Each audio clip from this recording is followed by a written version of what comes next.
So I guess there's no one question here, but what are your thoughts overall about policing and how it should be handled here in the state? Yeah. In the city? I think of it in a few ways. So one is, when I think of public safety, I also think more broadly.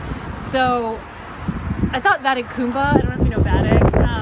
Yeah, very well. Yeah. He was at the State Bailey office, did this like sustainability, I forget what they called it, festival or something this summer.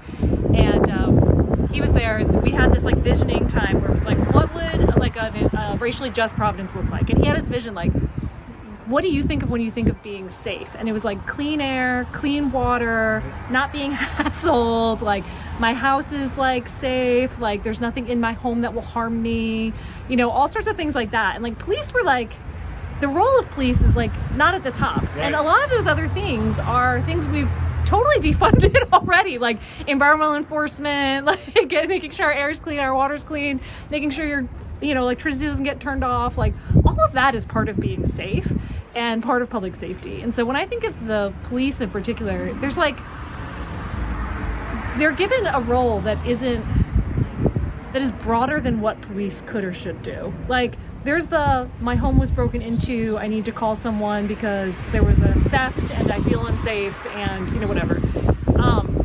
That's one thing, but like, and even sometimes like, yeah, but like a lot of times they get called for, and I was chatting with someone recently whose son is on the police force. Most of his calls are domestic violence. Right. Like that's the job for like a counselor. That's the job for, there's like all these, I'm not being very eloquent, but like there's all these like kind of like diseases of despair almost. I just read this book called Disease of Despair, so that's the phrase stuck in my head. But like, because there's like a lot of poverty, because there's a lot of inequality, there are all these other, the violence happening in Providence is echoed in other places across the country because like of the economic inequality, of the poverty, kids don't have, anyway, lots of things. And so there's more systemic issues at play than just like, do we have enough police?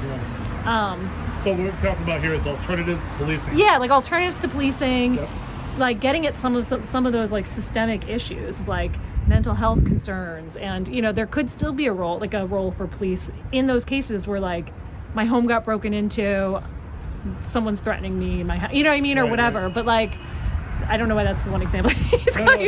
But like, it's a stark example of like, this is, a thing. But but there are so many other alternatives that we should be investing in that affect public safety.